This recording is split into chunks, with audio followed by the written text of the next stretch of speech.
All right, ladies and gents, Uncle Sam is back. We have already been to the track with it. I know, again, I have taken a break from YouTube and just trying to get stuff together and organized with my life, and it's been going really well. As you might have saw, me and Alex got engaged, so hooray for me. It's only taken me 11 years. But things are great. Uncle Sam's great. He's up in the air. We're gonna go testing on small tires this weekend. I've got the trans apart. I've got the converter apart. We've got a Jake's dump valve here that I'm gonna try to make work with this stockish valve body that I've got. We've got a looser stator going in, all kinds of stuff. But here's the lowdown on what has happened. And I have a piece of this rag on my face. It wasn't a booger, it was a piece of rag, I promise. So, what has happened? Uncle Sam has gained a new friend. I don't have a name for that friend yet, but our buddy Peter, he bought that car and he's gonna go small tire racing. So we took that car to go testing when we took Uncle Sam to go testing, when we went testing with Alex. I've got the radiator in there pretty much where it was before. I don't have the pump gas fuel cell in there. We got the Force Performance 8082s in there, the HTZs, bad boys. It's pretty much the same setup as before, except it is less cubic inch and square port head. So basically completely different setup. We've got some brand new Billet Specialties boys on there with some brand new TBM boys. I've got brand new Billet Specialties small tires going on, or small tire wheels. And I've got brand new Billet Specialties big tire wheels. We're gonna go testing on the 28th this weekend. And I know I'm running through this stuff fast and quick and in a hurry, but that's what we're doing. So this is a 509 F1 X12, which is now the F3 112 that you would see on their site. Power glide, 4-link, and just bad to the bone small tire car. If any of you guys saw this car for sale, it was for sale for a steal of a deal. But he still obviously paid good money for it because it is a badass car. But if you were to build this car, you'd have a lot more money than what he bought it for. So he bought this car. He's going to get into some racing. I'm testing it for him. We're already ordering 17-inch spindle mounts and TBMs for the front, Billet Specialties, and Billet Specialties 14 wides for the rear. We're going to put a sticky Nickky on it and go change out the gears of the Pro Charger to make some more boost. Uncle Sam, I got Eddie's. This is just what I've been doing. This car, I got Eddie's firewall piece welded up and tacked in now. Ooh yeah, boys. I got his camber issues fixed. Had to narrow the mount on that. I got his firewall piece tacked in. Like I said, the firewall piece welded. I got the HD clamp put on there. I had to take and flatten, once I welded the flange on this intake lid, I had to take it to Dennis's and machine the surface because it warped. So got that done. Uncle Sam, like I said, I got the trans out of it. I got to put a new stator in, dump valve, and I have to fix my piece here. As you can see, the goop I tried to put in there, this piece here came out, it blew out. I'm guessing, I had it come out before when I had the drive shaft too far forward, it bottomed out, pushed out. I moved it back, put the piece back in, it obviously didn't stay long, so it started leaking one pass. So I gooped it up and went and made a couple more passes to get my NHRA license. So it lasted, but I'm going to weld a piece in there. And my last pass, I also blew my window out. So I have a piece of Lexan in the other room that I'm going to cut out a new window, repair my window. Got this new Stroud safety fire suppression system in there, come on with it. I got Stroud parachutes. I mean, Uncle Sam's back and better than ever. We just got to get some testing done. So that's what this video is about. This video is about getting Uncle Sam back out, go and do some testing at the track that is local to here. It's 45 minutes away, called Centerville. We normally go to, or Alex and her family normally go to Tulsa, is where we've been going. I love Tulsa, but I don't have the time to go to Tulsa this weekend. I can only make it to That track is 45 minutes away because it's only 8th mile. They need to test quarter mile. So we're going there, and that is the spiel. We've got, check this out. We've got all these boxes full of O-ring cutters getting ready to ship out.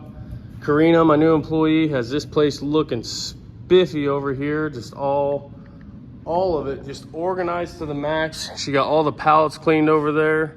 I think I already showed you that in the last video, but she has since come over here and organized all of my toolboxes. Check this out. Yeah, boy. Yeah, boy. Yeah, boy. We got toolbox, we've got wiring toolbox, and we've got welding toolbox. So, getting more organized, getting Uncle Sam back out, getting Eddie's car done, getting that car lined out. Really, really good. So, here's a couple clips of when we were testing my first 2 passes, three passes on this car, and the 3 passes we made in the Burgundy car. And after that, you'll get to see me try to rebuild this converter and trans by myself and not screw it up. So we're back.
First time out of the shop in 2 years.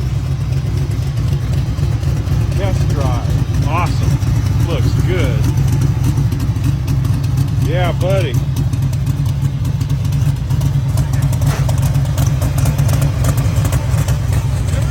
Sounds good. Yeah. Looks good too. Damn, it looks good. Yeah. Man, it looks like a race car. Look for him in Chicago.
108 too. That was good. Yeah. Okay, I got the converter back together. I took the 1445 out and put a 1535 in. And it's funny that I thought this thing had a 1645 in it. It actually had a 1445 in it. So it was a lot tighter than I originally thought it was. But looser stator, and I'm going to be putting an internal dump on this bad boy. So I'm going to be drilling and tapping this cavity here so that way I can run a 6AN fitting over to this corner here. It'll be up here. It's going to run over to here into the dump valve that'll be back here and then dump into the pan. So basically, instead of putting all this fluid into the converter, it's going to dump it. It's going to bypass. It'll always be in this line, but as soon as that valve opens, instead of pumping it to the converter, it's going to pump it back into the pan and not give any fluid to the converter and make it act a lot looser. So quick rundown if you don't know what an internal dump does. It's pretty simple on a glide. So you don't have to do anything to the pump. Some people will drill and tap the pump and put an orifice in there. I'm not going to do that just because I don't need it that much now that I know how tight the converter was, and this one should be a little looser. This is just going to be just an added bonus looseness. So I'm going to drill and tap this and get this thing back together. I'm going to put a new front seal and a new rear seal in it and change all of the washers on my bolts up there because I had a little bit of leaking going on up there. I'll probably change the pump gasket too. So I'm going to get to it.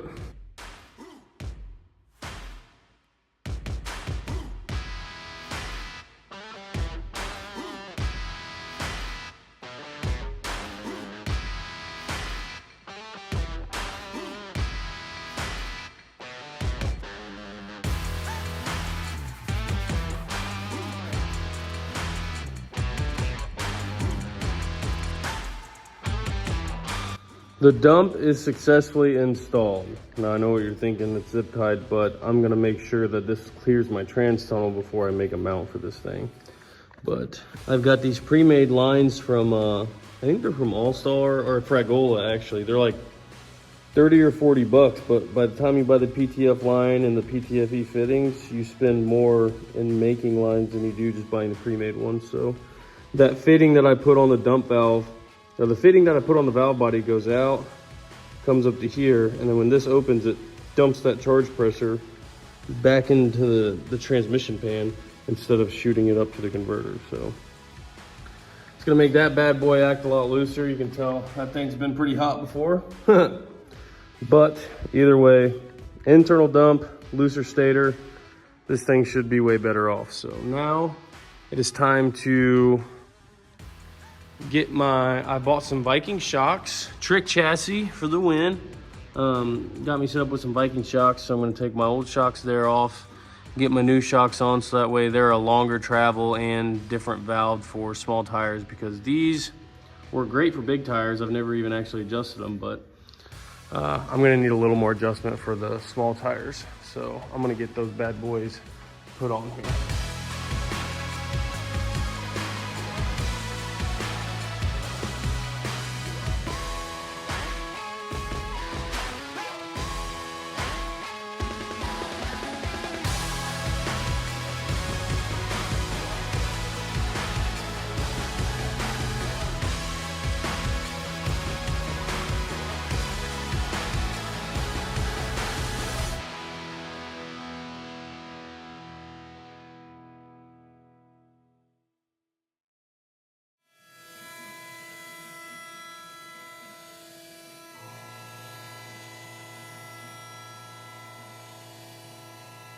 All right, ladies and gents, the trans is back in.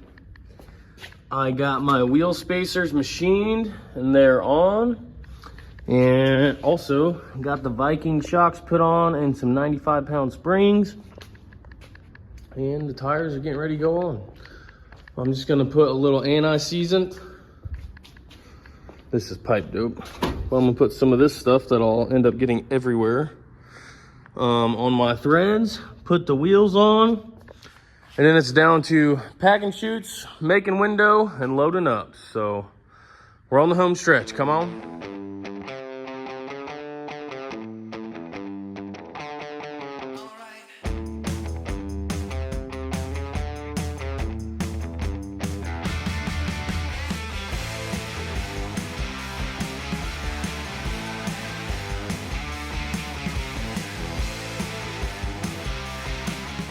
Well, unfortunately, yesterday we got rained out. So I was literally getting ready to back the car out and load it on the trailer, and it started pouring down rain, and it's been raining ever since. So today I'm going to scale Uncle Sam on small tires and plot the 4-link. I just got in there, got some measurements, and I'm going to be using 10 Soldiers' new free Instant Center and 4-link plot calculator. So I'm gonna go to their website, enter in this information, and see what Uncle Sam is.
Once again, my test day did not happen because they had too many storms that morning and they could not get the track dry, and I have way too much work to get done the rest of this week, and Alex had to fly out to go to Washington, D.C. of all places to actually be a representative for SEMA to help get certain bills and acts passed or petitioned for them. So lobby, rally, whatever they call it. So that's pretty cool.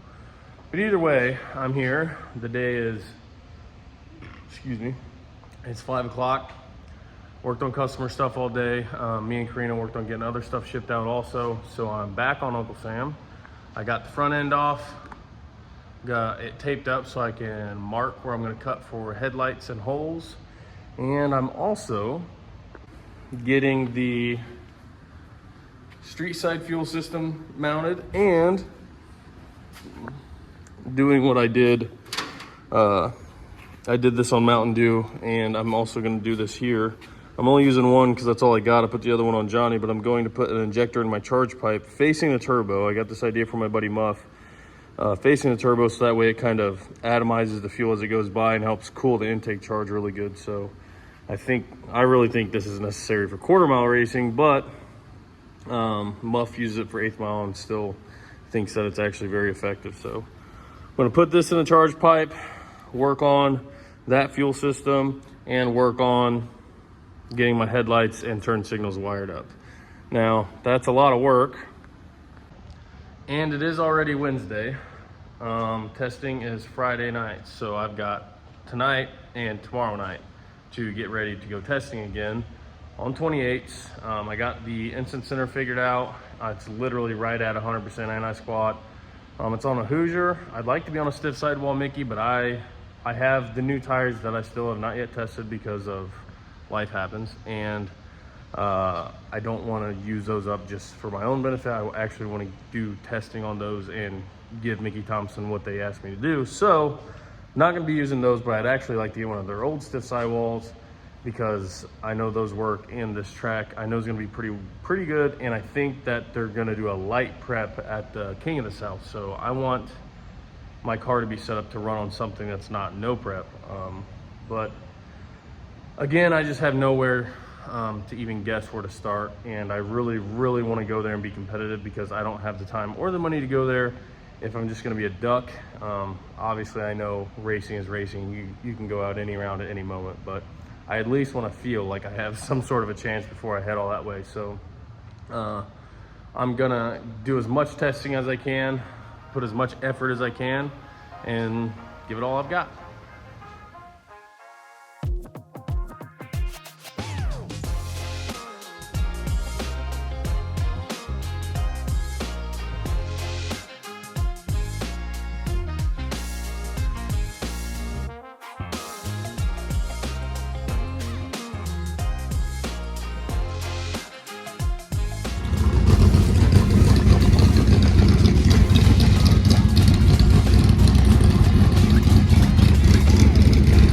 All right, boys, first pass on Smalls here at Centerville.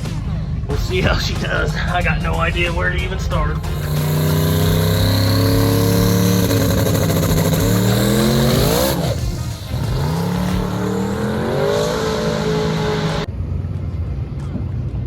Well, neither of those two passes went as planned. This track is entirely too sticky for this tire, and Uncle Sam is not happy, so. It rattled the tires really hard, and I got a new line now, but it basically rattled loose my dump valve fitting and sprayed oil everywhere. So we got to take the trans tunnel out and get under the car and clean up a bunch of mess. And luckily the track cleaned it up in like 10 minutes. I felt really bad because I just put you can't see it, but I just put a belly pan on the car so I wouldn't be that guy. But we lowered ride height and tightened rear shocks one click. That pass, it left way too soft, so I think it wanted more RPM. I think it wanted more RPM on the hit because it kind of popped the tire up and it set the tire back down and it started like popping. So we'll leave a little bit harder and see what that does.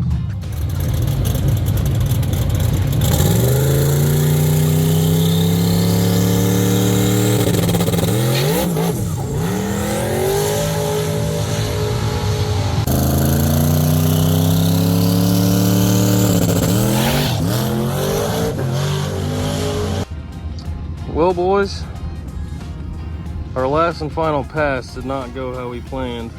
Thing is, I've small tire raced before, and I've never had the type of rattling. Even on a radio, I've never had a car rattle as bad as this thing shaking the tires right now. And it rattled that dump valve loose, and now I don't see how this happened, but this strut, the nut for this strut cup came loose. The spring shot the strut down out of the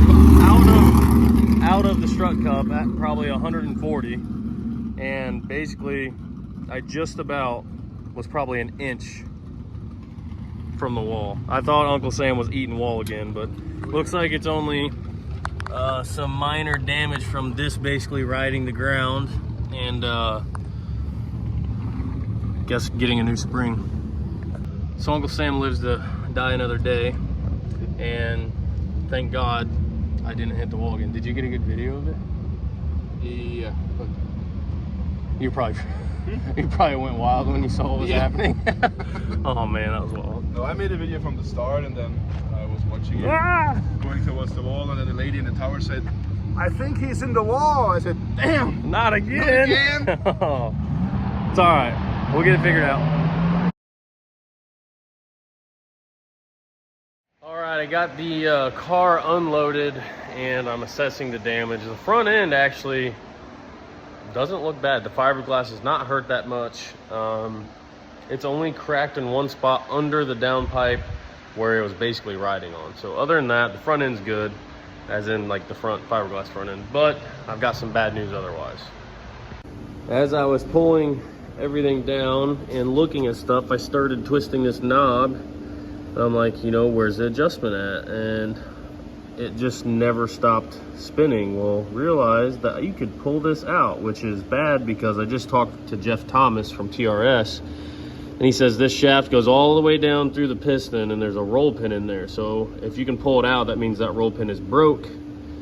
And I guess this must have caught on something and broke that roll pin when we X-nayed the spring out of there. So we leave in 3 days for Chicago, and it's currently Saturday, so we can't ship on Saturday and Sunday, and we have to leave on Tuesday. So I'm gonna have to either pull this apart or overnight new struts, which I need a longer travel strut anyways.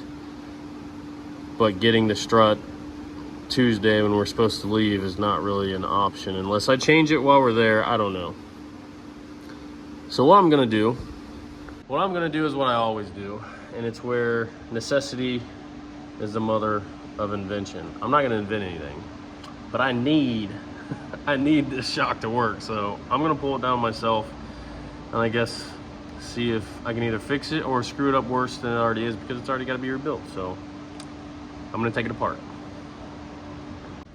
I'm gonna take the shock apart and get to it, but that will be the next video. This video is done. I'm sorry. Obviously, I was very bad at videoing stuff last night. It's the first time really at the track, especially by myself, in a long time, and we had a lot of issues, and it was just kind of hard to video it. Tom was helping, but he was more focused on making sure I was good and the car was lined up and all that. So here it is in all its glory. It's Uncle Sam. He's back, and now that Uncle Sam's back, I got to work on my videoing skills. So thanks again for watching, and the next video will be better, I promise. Don't forget, O-ring cutters shipping out now. I've got plenty in stock. I'm getting feedback from everybody that is sending me pictures of what they're cutting with them and using them, and everybody loves them, and I'm actually really happy. But I did say in my video you could use oil or WD-40 when cutting. You can only use oil. WD-40 will gall. It'll gall the centerpiece up, and it won't spin if you use WD-40. But NickyBobbyInc.com, get your O-ring LS exhaust cutters, suspension parts, tie down, long travel, come on with it. It's all there.